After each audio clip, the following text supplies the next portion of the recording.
அனைவருக்கும் ஒரு இனிய வணக்கம்ப்பா. என்னடா எதை பத்தி பேச போறேன் உட்கார்ந்துருக்கேன்னு பாக்குறீங்களா? ஒன்றும் இல்லை, நீங்க கேட்ட கேள்விக்கு தான் நான் பதில் கொடுக்க போறேன். நீங்க எந்த மாதிரி சம்பளம் என்ன மக்கள் கேட்டிருந்தாங்க கேள்வி?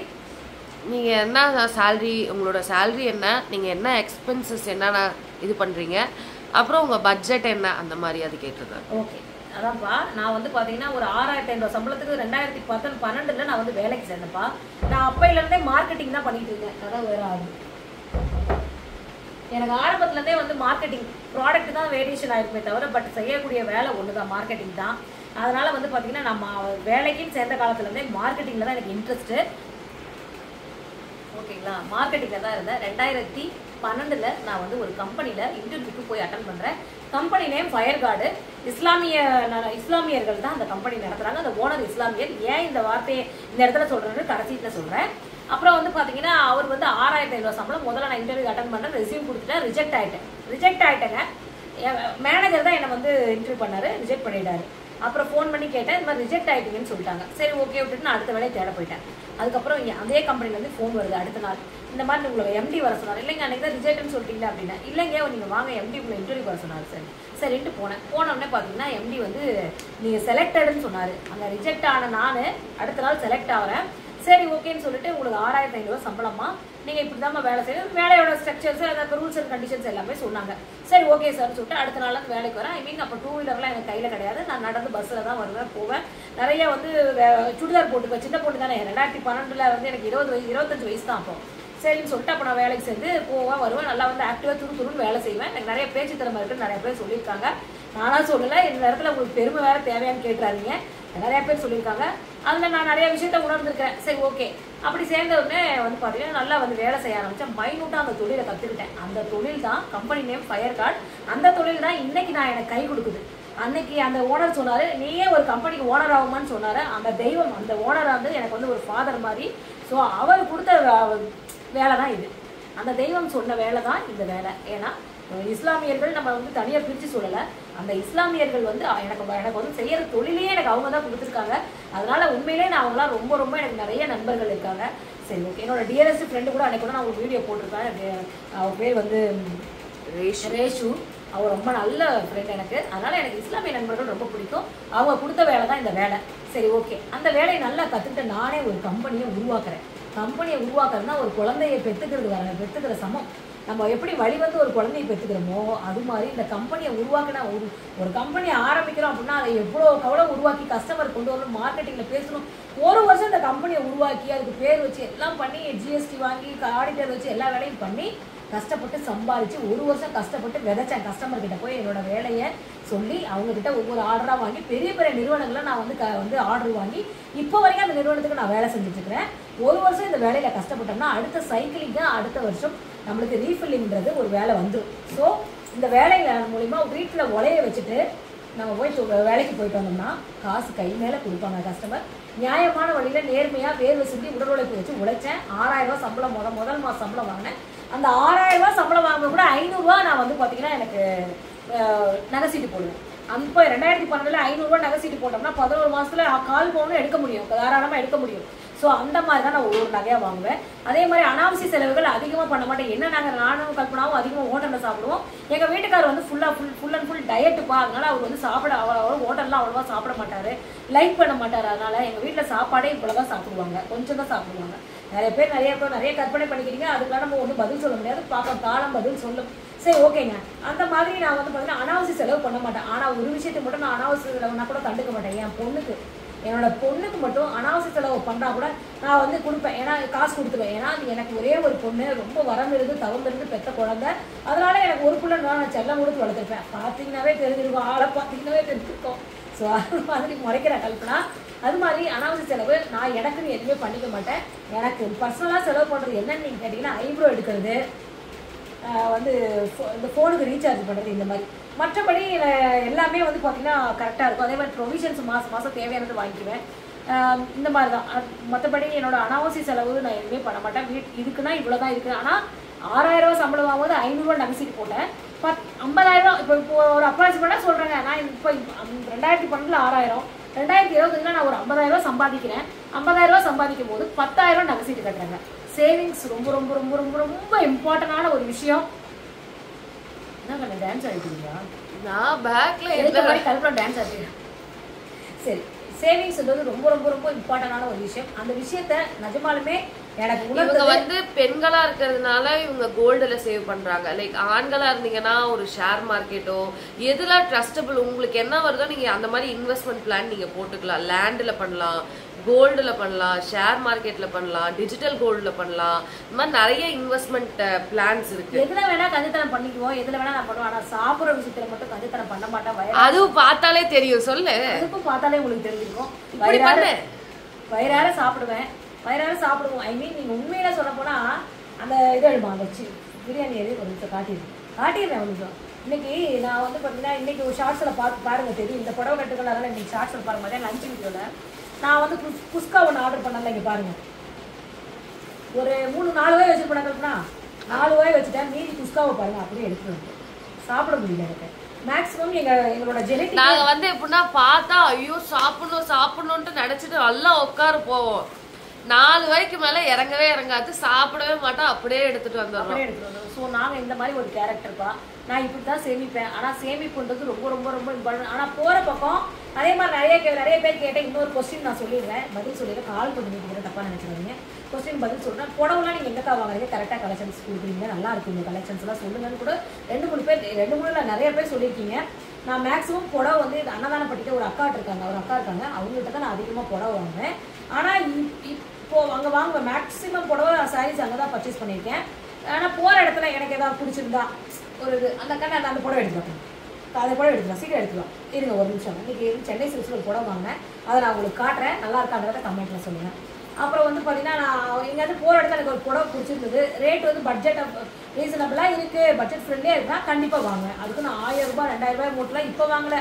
அப்போ நான் வாங்கியிருக்கேன் 7000 8000 10,000 கூட வாங்கியிருக்கேன். கால் நீட்டிக்கிறேன், கால் வலிக்குது ரொம்ப. ரெண்டாவதுங்க எங்கள் குடும்பமே வந்து கொஞ்சம் எல்லாருமே குண்டு தான், ஜெனட்டிக்கே குண்டு தான். அதனால் வந்து நாங்கள் இழைக்கணும்ட்டு நாங்கள் நினைச்சா கூட நாங்கள் இழைக்க முடியாதுங்க. நாங்க நினைச்சாலே இழைக்கணும்னு நினைப்பேன், நான் இழைக்க முடியாது. தரங்கள் வந்து இங்கே பாருங்க, நல்லா இருக்கான்னு சொல்லுங்க. அந்த புடவை சூப்பராக இருக்குல்ல, கலர் எனக்கு பிடிச்சிருக்கு, ரொம்ப பிடிச்சிருந்துச்சு. இது பாருங்க, இதுக்கு வந்து ப்ளவுஸு ரோஸ் கலர் ப்ளவுஸு, இது வந்து புடவையெல்லாம் நல்லா பெரிய பூ போட்டு இந்த மாதிரி ரோஸ் கலரில் இருக்குது. இதில் 2-3 கலர்ஸ் இருந்தது. பட் எனக்கு இது ரொம்ப பிடிச்சிருந்தது. நல்லா இருக்கான்றதை சொல்லுங்கள் கமெண்ட்டில். இந்த சாரீ ஓகே. இதுதான் வந்து என்னோட சேவிங்ஸ், என்னோட பட்ஜெட். அதே மாதிரி மந்த்லி வந்து ப்ரொவிஷனுக்கு 2500 ரூபாக்குள்ளே இருந்து 3500 ரூபா, 2.5லேருந்து 3.5 வரைக்கும் மந்த்லி ப்ரொவிஷன்ஸுக்கு. அதுக்கப்புறம் இந்த நான்வெஜ் அது இது எல்லாம் எடுப்போம். நானே ஹஸ்பண்டும் ஷேர் பண்ணி கலந்து எல்லாமே பண்ணிப்போம். அதே மாதிரி வீட்டுக்கு ரெண்ட்டு, கரண்ட் பில்லு, இந்த மாதிரி வாட்டர் பில்லு இது எல்லாமே என் ஹஸ்பண்ட் பார்த்துக்குவாங்க. நான் வந்து பார்த்திங்கன்னா ப்ரொவிஷன்ஸு, அப்புறம் வந்து பார்த்திங்கன்னா டிவி, ஒய்ஃபை, டிவி ரீசார்ஜ் பண்ணுறது. எங்கள் வீட்டில் வந்து ஒய்ஃபைக்கு 471, டிவி ரீசார்ஜ் வந்து பார்த்திங்கன்னா நான் எக்ஸ்ட்ரீம் பாக்ஸ் ஏர்டெல் வச்சுருக்கேன், ஹெச்டி பாக்ஸ் தான் வச்சுருக்கேன். எல்லாமே ஹெச்டி சேனல்ஸ் தான். எனக்கு வந்து பார்த்திங்கன்னா சின்ன என்டர்டைன்மெண்ட்லாம் நான் வந்து நல்லா இருக்கணும், தெளிவாக இருக்கணும்னு நான் நினைப்பேன். டிவியில் ஒரு சேனல் பார்க்குறோம், அப்படியே ஹெச்டியில் நல்லா பளிச்சுன்னு இருக்கணும், நீட்டாக இருக்கணும் அப்படின்னு நான் நினைப்பேன். ஏன்னா நம்ம கொஞ்ச நேரம் தூக்கம் வரலாம், கொஞ்ச நேரம் போட்டு பார்க்குறது அதுதான் ஒரு ரிலாக்ஸேஷனுக்கு. ஸோ அது மாதிரி வச்சுருப்பேன். அதுக்கு நான் 600 ரூபாய்க்கு ரீசார்ஜ் பண்ணுறேன். இது ஒன்று. அப்புறம் வந்து பார்த்தீங்கன்னா வந்து ஒரு பர்சனல் லோன் ஒன்று வாங்கியிருந்தேன் இந்தியன் பேங்க்கில், 1,85,000 ரூபா. அது நானாக கேட்கலாம், அவங்களா கூப்பிட்டு கொடுத்தது தான். அவங்களே ஃபோன் பண்ணி உங்களுக்கு லோன் ஒன்று இதாக இருக்குன்னு சொன்னாங்க. அதுக்கு வந்து நான் போய் பார்த்தேன். அப்புறம் எனக்கு ஓகே, அது அஃபோர்டபுளாக இருந்தது, இன்ட்ரெஸ்ட் பர்சன்டேஜ் தான் எனக்கு அஃபோர்டபுளாக இருந்தது. சரி ஓகே அப்படின்னு சொல்லிட்டு அது ஒன்று வாங்கியிருக்கேன். அது வந்து பார்த்தீங்கன்னா 5000 மந்த்லி இஎம்ஐ கட்டுறேன். இந்த ஃபோன் கல்பனா இப்போ வச்சுட்டு இருக்காங்க, இந்த கேமரா நாங்கள் இந்த யூடியூப்காக நம்ம ஒரு ஃபோன் வாங்கியிருந்தோம். பார்க்காதவங்க ப்ரீவியஸ் ஷார்ட்ஸில் பாருங்கள், நான் ஃபோன் வாங்கின அன்றைக்கி ஒரு வீடியோவே போட்டிருப்பேன். பார்க்காதவங்க செக் அவுட் பண்ணிக்க. அன்றைக்கி இந்த சாரி தான் கட்டியிருந்தேன், ஆமாவா இல்லையா?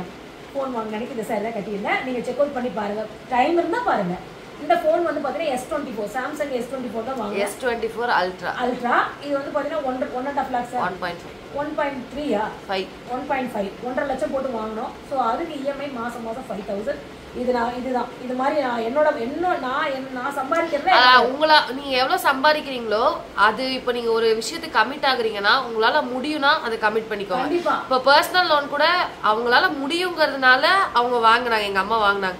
இதே முடியாதுன்ற பட்சத்துல அது எவ்வளவு லோன் இன்ட்ரெஸ்ட் ரேட் கம்மியா இருந்தா கூட வாங்கணும். ஏன்னா முடியாது, என்னால கட்ட முடியாது, அது ரீபேமெண்டே பண்ண முடியாத இடத்துல லோன்லாம் முடிஞ்ச அளவுக்கு loan is a biggest injurious to your health தான் சொல்ல போனா. அதாவது இந்த சீரியஸா ஸ்மோக்கு ஆல்கஹால் மாதிரி லோனுங்கிறது ஒரு மிகப்பெரிய நோய். அதனால முடிஞ்ச அளவுக்கு தவிர்த்துருங்க, வாங்காதீங்க. ஆமாப்பா, அந்த மாதிரி எனக்கு இருக்கிற அதாவது மாசம் நான் என்ன பண்றேன் அப்படின்னா, மாசம் நான் சம்பாதிச்ச காசுல மாசம் ஒரு 5000 ரூபாய் பர்சனல் லோனு, ஒரு 5000 ரூபாய் ஃபோன் பில்லு ஃபோன் பில்லுனே வந்துருது, ஃபோனு இஎம்ஐ கட்டுறேன். அதுக்கப்புறம் நகை சீட்டு ஒரு 10,000 ரூபாய் கட்டுறேன். அதுக்கப்புறம் வந்து பாத்தீங்கன்னா டிவி ரீசார்ஜ். இந்த 3 தான் ஹியூஜ், பெரிய அமௌண்ட். இந்த 3 தான் ரொம்ப ஹியூஜ். ரெண்டாவது கல்பனாக்கு வந்து தேவையான திங்ஸ். எனக்கு வந்து எனி டைம் எல்லாருமே இப்போ வந்து பார்த்தீங்கன்னா நம்ம வெளியில் பார்க்குறதுல கூட பார்த்தீங்கன்னா எல்லாரும் நீங்கள் கல்பனாவோட அம்மா தானே, கல்பனா தானே யூடியூப் வச்சுருக்கீங்க அப்படின்னு கேட்குறாங்க. ஏன்னா 24 மணி நேரம் கல்பனா வந்துருக்கு சொல்றதுனால. எங்க அம்மாவோட நேம் நிறைய பேர் தெரியல, அவங்க நேம் வந்து மாலதி. என்னோட நேம் மாலதி தான்ப்பா. எங்கள் அப்பா வச்ச பேர். மணிமேகலை பேர் வைக்கலாம்னு நினைச்சாங்களாம். மணிமேகலை வேண்டாம், கோவலனுக்கு 2வது மனைவியா வந்துட்டா, அதனால மணிமேகலை வேண்டாம், மாலதின்னு பேர் வைக்கலான்னு எங்கள் அப்பா எனக்கு பார்த்து பேர் வச்சாரு. ரொம்ப சந்தோஷம். எங்கள் அப்பா அம்மாவுக்கு நான் ஒரு பொண்ணு. எங்கள் அம்மாவை விட எங்கள் அப்பாவுக்கு நான் ரொம்ப போயிட்டேன். எங்கள் அம்மாவுக்கு எங்கள் தம்பி தான் போயிட்டேன். சரி ஓகே, நம்ம கதைக்குள்ளே இருந்து வேற எங்கேயோ போகிற ட்ராக் மாதிரி. இதுதான்ப்பா மாதம் நான் இந்த செலவு தான் நான் பண்ணுறேன். சேவிங்ஸ்ன்னு நினச்சி பார்த்தீங்கன்னா கண்டிப்பாக ஒரு மிகப்பெரிய பிக் சேவிங்ஸ் நான் பண்ணுறேன். என்னன்னு கேட்டிங்கன்னா, என் பொண்ணுக்கு நான் வந்து படிப்புன்ற ஒரு சேவிங்ஸை கொடுத்துட்ருக்கேன். பணன்ற சேவிங்ஸை என் பொண்ணு பேரில் நான் போஸ்ட் ஆஃபீஸ்லையோ இல்லை பேங்க்கில் இன்சூரன்ஸாவோ இது பண்ணனா அது எந்த காலத்துலையாவது ஒரு மெச்சூர்ட் ஆகி அவள் கைக்கு போயிடும். அவள் வேறு வகையில் ஏதாவது செலவு கூட பண்ணிடலாம், இல்லை ஏதாவது ஒரு மிஸ் கூட ஏதாவது ஒன்று ஆகலாம். அது பணத்தை எப்படி வேணால் கரைச்சி செலவு பண்ணலாம். ஆனால் படிப்புன்ற ஒரு சேவிங்ஸை நான் என் பொண்ணுக்கு கொடுத்துட்ருக்கேன். அதனோட வெற்றியாக இன்றைக்கி ஒரு விஷயம் பண்ணிட்டு வந்திருக்கேன். கண்டிப்பாக அதை நான் உங்கள்கிட்ட ஒரு பிளாகில் நான் ஷேர் பண்ணுறேன். ஈவினிங் மினிவில் கூட நான் ஷேர் பண்ணுறேன். என் பொண்ணுக்கு படிப்புன்ற ஒரு மிகப்பெரிய சேவிங்ஸ் கொடுத்துட்ருக்கேன். அதுவும் ரொம்ப அந்த படிப்பு வந்து நல்ல ஒரு ஒர்த்தான படிப்பு, நல்ல ஒர்த்தான ஒரு குவாலிட்டியான ஒரு சேவிங்ஸை என் பொண்ணு கொடுத்துட்ருக்கேன். இதை விட ஒரு தாய்க்கு ஒரு பெரிய விஷயம் என்ன சொல்லுங்கள்? நான் வந்து என் பொண்ணுக்கு தைரியமாக சொல்லுவேன், படிப்புன்ற சேவிங்ஸை கொடுத்துருக்கேன். அந்த படிப்புன்ற சேவிங்ஸை குழந்தைங்களுக்கு கொடுக்கும் போது கண்டிப்பாக அவங்க அந்த சர்டிஃபிகேட்டை வச்சு நாளைக்கு நம்ம செத்தே போயிட்டா கூட, நம்ம காலம் முடிஞ்சு போனா கூட, நான் வந்து உணர்ச்சிகரமாக தான் இதை சொல்கிறேன், விளையாட்டுக்கு சொல்லலை, எல்லாரும் மனசில் எழுதி கூட வச்சுக்கோங்க தயவுசெய்து சொல்கிறேன். உங்களுக்கு எல்லாம் தெரிஞ்சவங்களுக்கு தெரியாதவங்களுக்கு சொல்கிறேன். படிப்புன்ற ஒரு விஷயத்த பெண் பிள்ளையாக இருந்தாலும் ஆண் பிள்ளையாக இருந்தாலும் அவங்களுக்கு அந்த சேவிங்ஸ் நம்ம கொடுத்துட்டோம்னா அவங்க கையில் அந்த சர்டிஃபிகேட் இருந்தால் போதும். அதை வச்சு நாளைக்கு பணக்காசு சேவிங்ஸ் வைக்கலாம் கூட பரவாயில்ல, நகநட்டு குரூப்லாம் கூட பரவாயில்ல. அதை வச்சு அவங்க கம்பெனி மூலிமா கம்பெனியில் போய் ஒரு வேலை செஞ்சு மாதம் ஒரு 20,000 சம்பாதிக்கிற நிலைமைக்கு தான் கையை நிற்கிற அளவுக்கு அவங்க வந்து சுயமாக அவங்க நிற்கிற அளவுக்கு அவங்களால உருவாக்க முடியும். ஸோ அதனால் எல்லாருமே நான் சொல்கிறேன்ப்பா, இதோட நான் முடிச்சுக்கிறேன். என்னோட எல்லா பெற்றோர்களுக்குமே சொல்கிறேன், தான் குழந்தைங்களுக்கு முடிஞ்ச அளவுக்கு தயவு செய்து பெண் குழந்தைங்களுக்கு ஆண் குழந்தைங்க 2 குழந்தைங்களுக்குமே நீங்கள் முடிஞ்ச அளவுக்கு படிப்பை கொடுங்க. படிப்பு என்றைக்குமே அழியாதுங்க. நம்ம தனுஷ் சார் சொன்ன மாதிரி காசு இருந்தால் பிடிங்குவாங்க, நிலம் இருந்தால் பறிச்சுக்குவாடுங்க. இந்த படிப்பு இருந்தால் யாராலுமே பிடிக்க முடியாது, பறிக்க முடியாது. அவங்க வந்து படிப்பு வச்சுருக்கவங்க படித்தவங்க கோடீஸ்வரங்க. அவ்வளோதாங்க நான் சொல்லுவேன். படிப்பை கொடுங்க. நான் உணர்ந்துட்டு சொல்கிறேன். நான்லாம் இன்னும் வந்து காலேஜோ எங்கேயாவது போய் படிச்சிருந்தேன்னா இன்றைக்கி நான் இன்னும் நல்லா இந்த தொழில் செய்யும் போதே நான் சந்தோஷமாக நிம்மதியாக நிமிர்ந்து நிற்கிறேங்க. மற்றபடி எனக்கு வேறு எங்கேயும் கடன் கிடையாதுங்க. இன்னொன்று சொல்ல மறந்துட்டேன், ஒரு 1000 ரூபாய் வந்து பார்த்தீங்கன்னா ஆடி மாதம் சீட்டு சேர்த்துருக்கேங்க. 1000 ரூபாய் கட்டுறது 12 மாதம் நம்ம கட்டும் போது நம்மளுக்கு 3000 ரூபாய் போட்டு 15,000 ரூபாயை கொடுப்பாங்க. தீபாவளி சீட்டு, அந்த தீபாவளி சீட்டு ஆடி மாதம் சீட்டு அங்கே போட்டிருக்கேன். அது வந்ததுன்னா அந்த தீபாவளி நேரத்தில் நம்மளுக்கு ஒரு 15,000 ரூபாய் கையில் தான் நம்ம பிள்ளைங்களுக்கு நம்ம வீட்டுக்காருக்கு நம்ம சுயமாக அவங்களுக்கு ட்ரெஸ் வாங்கி கொடுக்கலாம்ல. என்ன பொறுத்த வரைக்கும் ஒரு பழக்கம் இருக்குங்க, ஓப்பனாக சொல்லிட்டீங்களா? நம்ம ஏன் நீங்கள் எப்படி இருந்தாலும் இதா நீங்கள் உங்கள் ஹஸ்பண்ட் ஏன் வரது அது மாதிரிலாம் நீங்கள் சொல்லிடலாம். நான் ஒரு ஓப்பனாக ஒரு விஷயம் சொல்லிடுறேன். என்னை பொறுத்த வரைக்கும் யாரையுமே ஹஸ்பண்டாக இருந்தால் கூட ஃபினான்ஷியலாக டிபெண்ட் பண்ணி இருக்கக்கூடாதுன்னு நினைக்கிறதுல நான் வந்து ஆணித்தனமாக கருத்து உள்ளவன். நான் இன்னும் சொல்ல போனால் எனக்கு சிம்ம ராசி, மகம் நட்சத்திரம். உன் ராசிக்கு தகுந்த திமிர் தர அப்படி இல்லை, திமிர் இல்லை. என்றைக்குமே ஃபினான்ஷியலாக யாரையுமே டிபெண்ட் பண்ணி வாழவே கூடாது. எஸ்பெஷலி பெண்கள் வாழவே கூடாதுங்க. அதுதாங்க உண்மை. அப்படி வாழ்றது ஒன்று ரொம்ப கஷ்டங்க. நம்ம அந்த ஃபினான்ஷியல் ஃப்ரீடம் கண்டிப்பாக ஒருத்தருக்கு கொடுங்க. அப்படி இருந்தால் ஹஸ்பண்ட் ஒய்ஃப்குள்ள கூட சண்டை வராது. உண்மையை நான் உணர்ந்து சொல்கிறேன். நான் உனக்கு ஒரு விஷயத்துக்கு போய் ஏங்க இது காசு வேணுங்க அது காசு வேணும் பொழுது கேட்டால் ஹஸ்பண்ட் ரொம்ப சலிச்சுக்குவாங்க. ஒரு கட்டத்துக்கு மேலே போய் அவ்வளோ சலிப்பு வந்துடும். ஆனால் நம்மக்கிட்ட ஃபினான்ஷியல் ஃப்ரீடம் இருக்குது. ஏங்க வாங்க எனக்கு இது கூப்பிட்டு போங்க வாங்கணும் அப்படின்னு சொல்லி நீங்கள் காசு கையில் வச்சுட்டு நீங்கள் கூப்பிட்டு பாருங்கள், கண்டிப்பாக வருவாங்க. எல்லா ஹஸ்பண்டுக்கும் நான் அதை கேவலமாக சொல்லுங்க, நம்மளோட ஃபினான்ஷியல் ஃப்ரீடத்தை சொல்கிறேன். எல்லாருமே ஒரு ஃபினான்ஷியல் ஃப்ரீடமாக இருந்தோம்னா தாராளமாக குடும்ப லைஃப் நல்லாவும் இருக்கும், ஃபினான்ஷியல் இல்லாமல் இருந்தாலும் பெண்களை நல்லா பார்த்துக்கிறவங்களும் இருக்கிறாங்க. நான் வந்து இதுதான் சொல்ல வரேன். ஸோ அந்த மாதிரி நான் என்னோட கேரக்டர் அந்த மாதிரி நல்ல அன்புக்கு மட்டும்தான் கணவரை டிபெண்ட் பண்ணியிருப்பேனே தவிர பண விஷயம் எந்த விஷயத்துக்கும் நான் வந்து கணவர் அல்ல, யாரையுமே டிபெண்ட் பண்ணி வாழ மாட்டேன். ஸோ எனக்கு கடன் இல்லை. இந்த 2 கடன் தான், personal loan and then phone loan. அதனால தான் எங்களால் வந்து வெளியில் ஹோட்டலில் போய் நல்லா லக்ஸரியாக சாப்பிட முடியுது. இந்த 2 லோன் மட்டும் 10,000 ரூபா மட்டும் தான் எனக்கு கடன். மத்தபடி எனக்கு கடன் கிடையாதுங்க. நான் யார்கிட்டயும் கடன் வாங்க மாட்டேன். நீ முடிஞ்ச அளவுக்கு நீங்களும் கடன் வாங்காம குடும்பத்தை நடத்துறது ரொம்ப ரொம்ப சிறப்பு. நீ ஒரு 10 ரூபா கொடுத்து நம்மளை யாரும் கைநீட்டி கேட்கக்கூடாது. அது எனக்கு ரொம்ப பிடிக்காத விஷயம். சரி, ஓகே, எனக்கு தோன்ற விஷயத்த நான் எப்படிலாம் வாழ்வேன், எனக்கு கடன் எப்படி இருக்கு, நான் எந்த மாதிரி ஃபினான்ஷியல் ஃப்ரீடமா இருப்பேன், எப்படி நான் வந்து ப்ராப்ளத்தை ஸ்ட்ரகிள்ஸ் எல்லாம் நான் வந்து ஃபேஸ் பண்ணுவேன்றதை இந்த வீடியோவில் சொல்லியிருக்கேன். மறக்காம இந்த வீடியோவை ஸ்கிப் பண்ணாம பாருங்க. பார்த்துட்டு மாம் அண்ட் டாட்டர் 677 சேனலுக்கு சப்ஸ்கிரைப் பண்ணுங்க, சப்ஸ்கிரைப் பண்ணுங்க, லைக் பண்ணுங்க, ஷேர் பண்ணுங்க, கமெண்ட் பண்ணுங்க. Thank you so much for watching guys. Thank you.